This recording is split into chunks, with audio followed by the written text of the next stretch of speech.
Quite the scrap in there tonight. How did you feel about your performance this evening? So I knew going into this my opponent was going to be tough. You could see that in the fight. It was all back and forth. So full credit to him. I've dropped a lot of guys off that same right hand, and he stayed in the pocket. So he's got a hard head, and I just got to give all the credit to my coach Eugene Behrman and my team City Kickboxing. That prepared me well for what was to come, and you could see that in Shane's performance as well, getting the win. It's a good result for the gym, and now we've got Izzy's fight, so it's going to be a good night for the gym. You gave a lot of respect to your opponent. I don't think most people knew anything about him. How much you said you expected him to be tough. I mean, had you seen other than that one fight? Had you seen any more? What did you know about him? Yeah, I've watched a few fights. My coach actually was the one that game plans and watches all the fight footage, so he saw a few things that we've been working on and that we could use to our advantage. But 18-1 that's a hard thing to do in this fight game, especially in MMA. It's so even that to rack up a 12-fight win streak, even if you are taking easier fights, it's hard to do. So people need to respect his debut fight. It was a tough fight for me, but it's a good win to get on my record now, and looking forward to the future. At the end of 15 minutes, how confident were you? I mean, they had to suffer out through the read and everything. What did you think?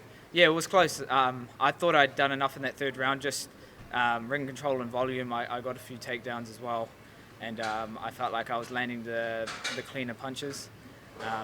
But I'm not a judge, but it's always going to be hard in your hometown to get the win. So I'm so happy to get the result and to do it in front of Australia, Melbourne, Australia. It's kind of like my hometown over here. They love us so much. So I'm so thankful for the turnout, and can't wait to be back. And I can't wait to for the UFC to come back to Auckland, New Zealand, and hopefully can put on a show there. That's always been my dream. That's the last thing for me. I mean, you had a couple back-to-back fights pretty quick. What do you want? Do you want to keep rolling and keep this thing going? You need a little time. What's the plan for you next? It was a quick turnaround. 8 weeks. It was a week. I took a week off, and then I was back into an 8-week camp. So for now, I'll take a little rest. I hurt my hand a little bit. Just let it rest up. But I heard a rumor that they're coming back to Brisbane in August. So I'd love to do that, and I'd love to get a higher ranked opponent and set something up. I want to fight those the big names in the division. There's not many of us now. They've been cutting a few, so hopefully tonight I showed the flyweights it's a fun division. We're so close, evenly matched. I mean, so anyone can beat anyone in any night. So I just want to keep pushing the division to be exciting and keep going for those finishes. Just on that, have you had any more clarity from the UFC this week about what's happening with the division, and has it crossed your mind that you could be fighting maybe one weight class up if the UFC does come to Auckland later on in the year?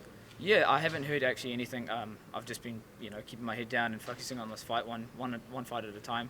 But if they want me to move up, I know Match now, our flyweight as well as Sergio Pettis have all gone up to bantam. So it's something to look to in the future. If that's the case, I don't mind doing that. I'll sit down with my coaches and I'll sit down with the UFC and we'll see we'll go from there. Just quickly, also wondering, what's it like to be on the card with Shane and Israel? And I mean, Eugene would be very busy in the back there with your team. What was that like warming up and sort of preparing? You couldn't have asked for a better preparation. Such a big occasion, fighting at the Rod Laver Arena. 2 weeks ago I was watching the tennis on TV and I was like, I'm going to be fighting here. And it's pretty surreal to be in there and actually feel the crowd and how intimate it is. It's an amazing venue to fight in, and a privilege of me to represent New Zealand on that world stage. But to be in the locker rooms, the cranking music, just like a normal day at City Kickbox, so it's awesome. We did a group prayer before my fight, just Eugene takes it, he just says, bow your heads, just look after us tonight, hopefully we all get the result that we wanted, and just to go out there and put on a show. And it's nice to have that family environment before you go out in such intense sporting moment. Yeah. On the media day, you were hanging out a lot with Henry Cejudo. What were you talking about, and how far do you think you are from shot at his title? Yeah, so me and Henry have a good relationship. He was my coach on the Ultimate Fighter season 24. I was just catching up. It's the first time I've actually seen him since we wrapped up from that show. So it's been 2 years since we've actually seen each other face to face. Well, no, 3 years actually. So it was cool to just pick his brain, say congrats, and he saved the division or hopefully saved it,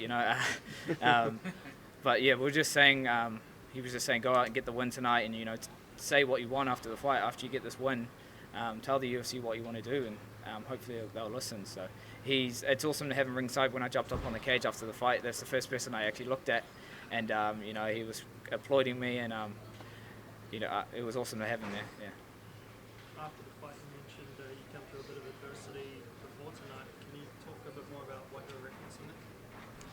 Oh, I just mean in the fight. I probably worded it wrong. Just in the fight, I mean adversity. He landed a few good body shots, a few hard knees. So yeah, he was a tough kid, 23, but he's got a bright future. Yeah.